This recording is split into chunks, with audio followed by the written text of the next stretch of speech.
Hi, my name is Paula Glatzer, and I'm testifying about the New York Public Library.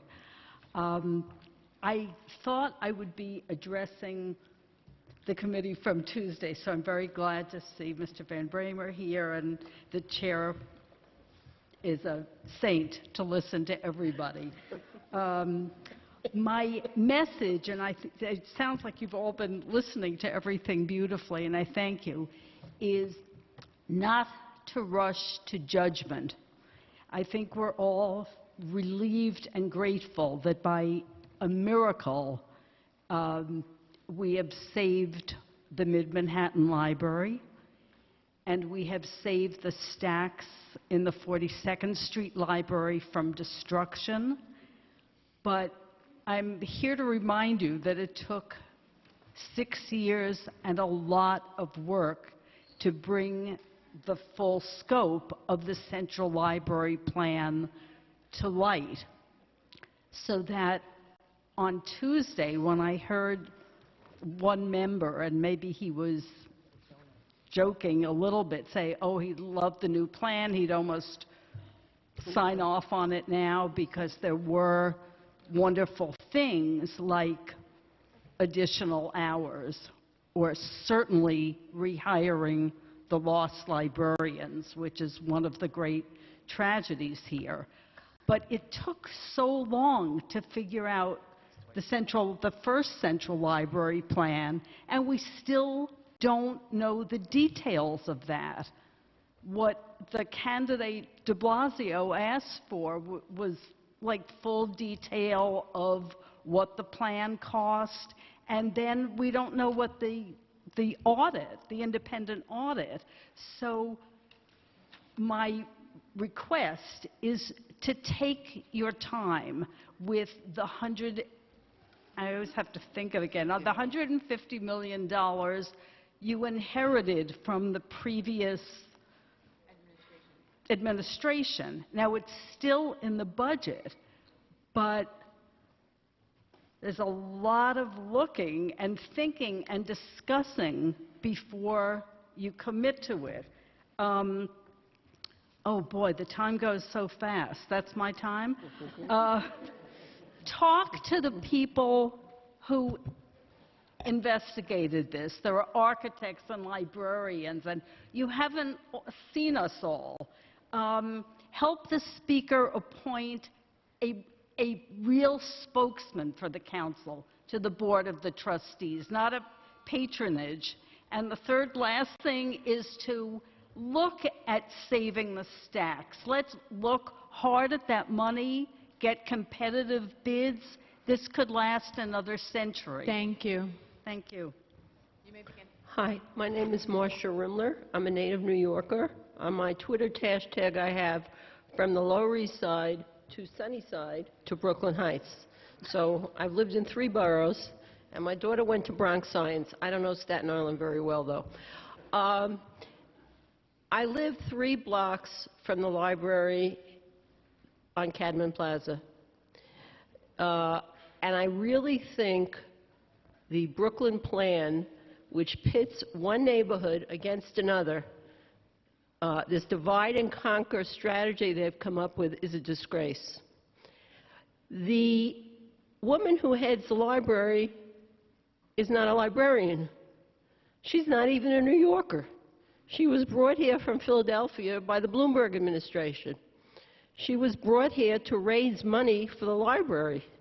Instead of raising money, they have come up with this real estate plan. I have met with many of the members of the board of the library.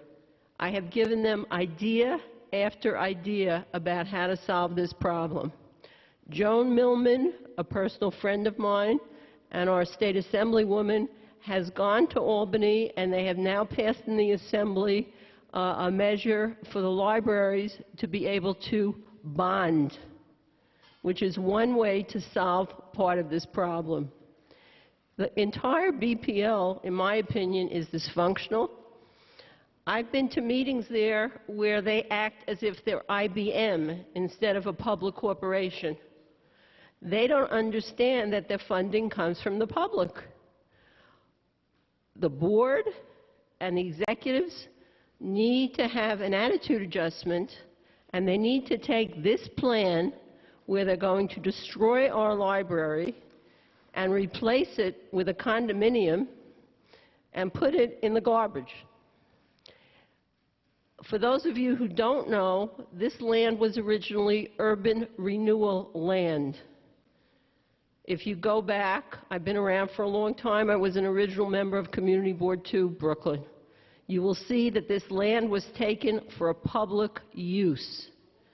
Taking it now and giving it to a developer for private development is not the right thing to do. It's a great spot. It could be a beacon for the new tourism we have going on in Brooklyn. Tourism creates jobs. We need to add a couple of floors. We need to clean it up and modernize it. And there are two examples of buildings in our community that have been cleaned up and modernized. The OEM across the street from me is one of them. There's no reason to tear down this building.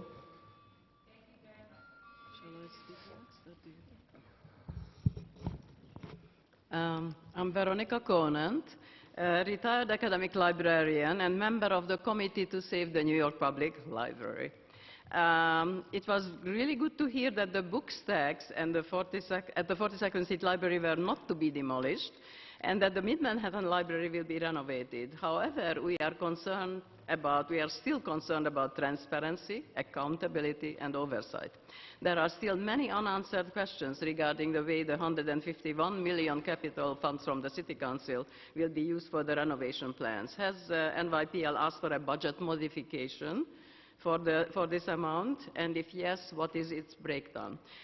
In March 2013, over 3 million items were removed from the book stacks in secret and moved to a distant location in the Bronx, where they have been stored ever since. The plan is to keep the stacks empty, even though they are an integral part of the 42nd Street building structure, and a remarkably efficient book delivery system to the Rose Reading Room above.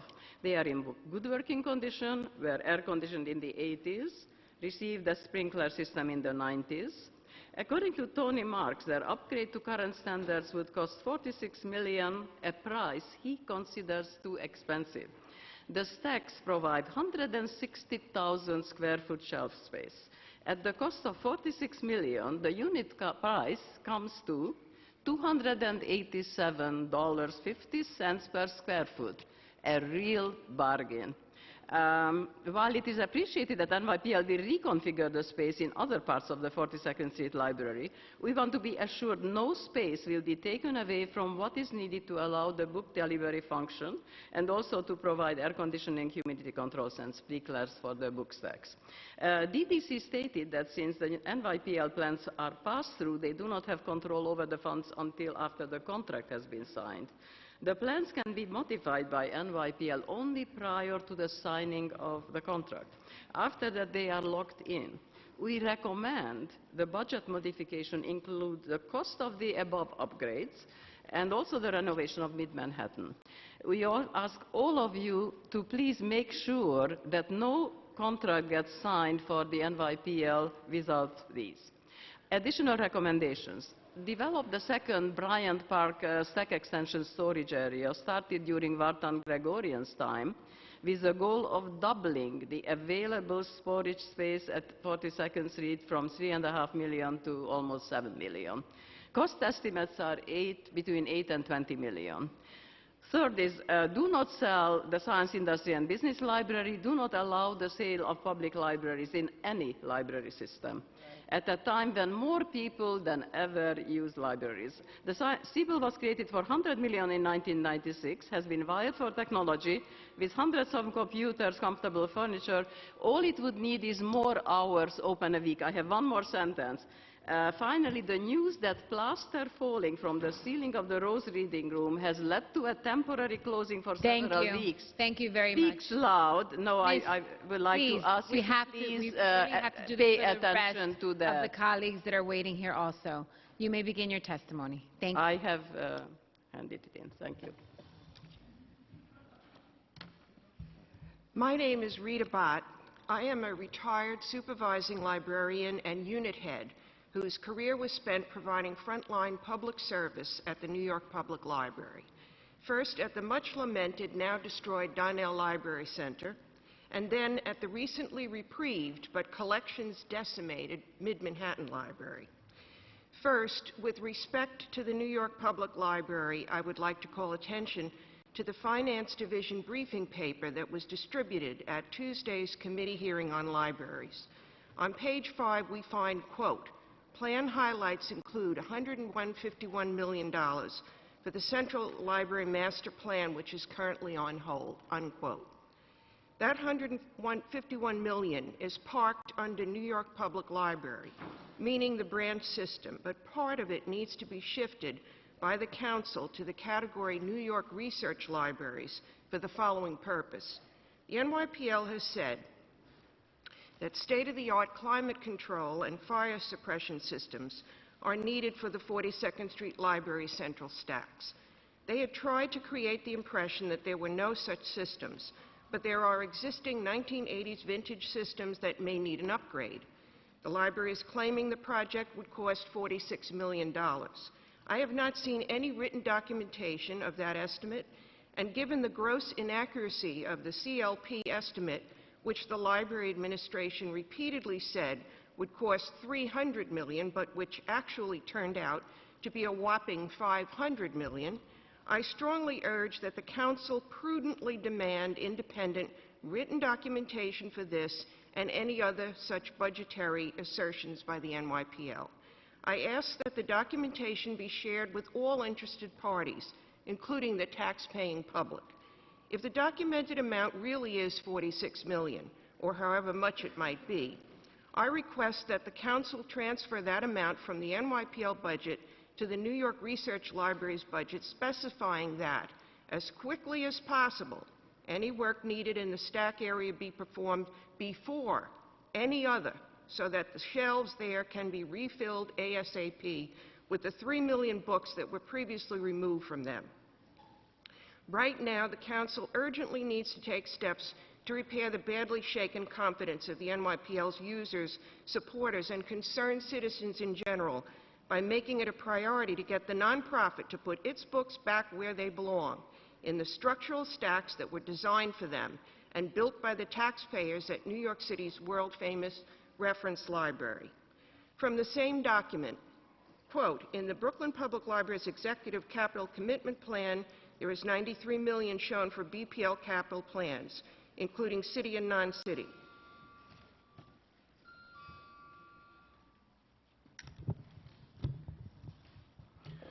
Good afternoon. Thank you for letting me speak. It's my first time speaking in front of this august body. My name is Gregory Homatas. I'm a lifelong resident of Brooklyn and an avid user of all 3 public library systems, and I would like to address the Brooklyn Heights project of the Brooklyn Public Library.